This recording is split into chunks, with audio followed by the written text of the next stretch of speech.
So he almost comes back all right, in. looks like it is going to be on Blade's Edge, and they queued so fast that I'm going to assume they didn't make any switch.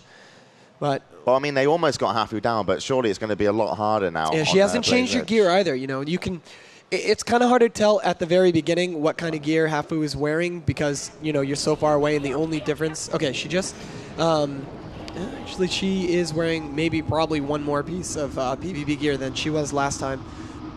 But hey, look. But you can see the green hue on your screen right now, and that's gonna let you know. Look what I'm doing. This is Hafu. Check it out. Are you serious? Is there a girl at this tournament?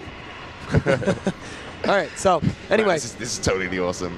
Yeah, what we're gonna watch for in this game is this Cleave team is gonna probably stick on the Druid once they see it. You know. Yep. It's gonna be a switch with that Innervate once Falcon can get nearby. That's what we saw. But Glix did a great job of controlling Falcon that game, combined with Hafu with her roots and Cyclones. But that enhancement Shaman didn't do much. Yeah, nice. And I mean, Hafu's positioning last game, would you consider it bad? I mean, she almost went down. I mean, she was very close, and you said she was in a position. But anyway, we're getting an answer on that as we go into round 2 then of x6tence versus fnatic. Hafu taking up position in the center. Cyclones, Falcon. She gets Cyclone herself. Let's switch over to Falcon B as it's the Killer Beacon. And actually going for a pet on the Fell Hunter right now. Yeah, the Fell Hunter's down to 30%, down to 18, down to 20. Okay, but it is starting to get heals. Now, you can see these dots already come out onto Sylar, but his pet is getting really low. It's going up and down his Hafu, but Hafu's positioning right now is great. We do see some fears on Falcon. You know, he's going to be feared back into their starting pen. And as you can see, this is the Druid Solar on your screen right now. But both members of his teams are actually are having to are taking a lot of damage right now, even though the Bloodlust is out. They're trying to kite off then Falcon B, the Shaman, so Glix is going to be able to get his next. Well, I actually make sure his pet is still alive. Is that still the first pet? I do believe it is the first pet. Yeah, she was able to heal it, and then they put offensive pressure onto the warrior. Now Falcon actually is getting just caught a big heal, but if you look, Solar's mana is so low right now already. So then following Falcon, he gets feared away once again, and well, the dots are up all on Sylar. It looks like they're going to be going for a kill as Solar, so low on mana, now uses his Innervate. And his Nature's Swiftness right there, because Sylar was Death Wished, took a lot of damage right there. But a lot of more damage will come out on Sylar. If you look at Glix, he's very, very healthy. He's going to be able to dot him up, and Azel's going to go to work on the back of Sylar here. Solar, though, sitting around 3.5, now 4k mana. Innervate just wore off. So we should be able to keep Sylar up, and would you recommend a switch back to the pet? There we go. Hafu, learning from her mistakes last time, she innervated herself with almost no mana in one of the games that they lost. So now she used it when she had 2,000 mana left. Perfect play right there. Falcon once again feared, and actually Solar managing to get some drinks, and Sylar actually still using a two-hander. Good coordination with that team. He called for his Shaman to use Shamanistic Rage so he could sit down and get a couple drinks. And that's, now Sylar getting really low, dipping into the red, but we do see that Grounding Totem come out. One of the advantages of having a Shaman on your team in this setup.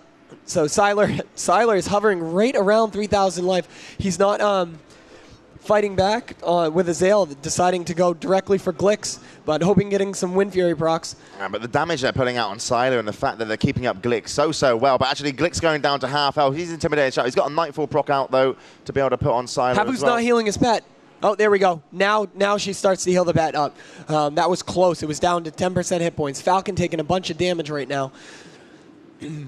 Yep, so Falcon being the target. Solar down to about 1,000 mana. Going to switch over, well, I say to Falcon, but he's actually just in front of us. And they seem to be training Glix as hard as they can, but that Cyclone's going to be absolutely crucial. And here comes Falcon, as he's going to go down, surely. 1,000, he's just getting ticked up with these life balloons. He does have Mortal Strike on him, and there we go. Falcon drops. And it was, well, it wasn't as easy as they thought it was going to be. I mean, actually, the mana of Hafu was a completely at the end. So, I mean, damage output from both teams was good, but I mean, maybe, you know, in a way, I mean, how did it finish for you? I mean, you know, why did they lose? I mean, what really happened? Basically, if this team does not score a kill early on Glix, either on the pet or Glix, I don't think they're going to win just because of how offensive Glix plays with his dots. But you saw him towards the end channeling Searing Pains. So, you know, he's really, you know, look at that. almost 100,000 damage from Glick, that one, in that fight. That's as much as the Warrior did. Yeah, absolutely. So Glick playing absolutely fantastic then in those matches, putting up an extremely good amount of pressure. But, I mean, it seems odd that you can't get a pet kill. I mean, would you recommend them to actually just blow their trinkets on the first spheres, especially the Shaman, to actually stick on that pet? And surely you should be able to kill a Fell Hunter.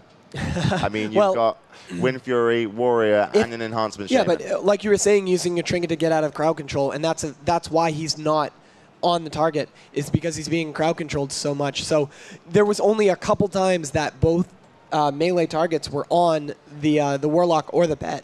But so why not have a better opening? I mean, surely you can get your Druid into a position that when you open up, you're winning the Cyclone fight versus Hafu. I mean, you get both of your melee to open up on the pet, right? And then you want a Cyclone, unless I'm crazy, then you want a Cyclone Hafu, and then she's got a trinket, but even if you do get feared off by Glix, especially the Shaman, then you just trinket that first one to guarantee yourself a kill.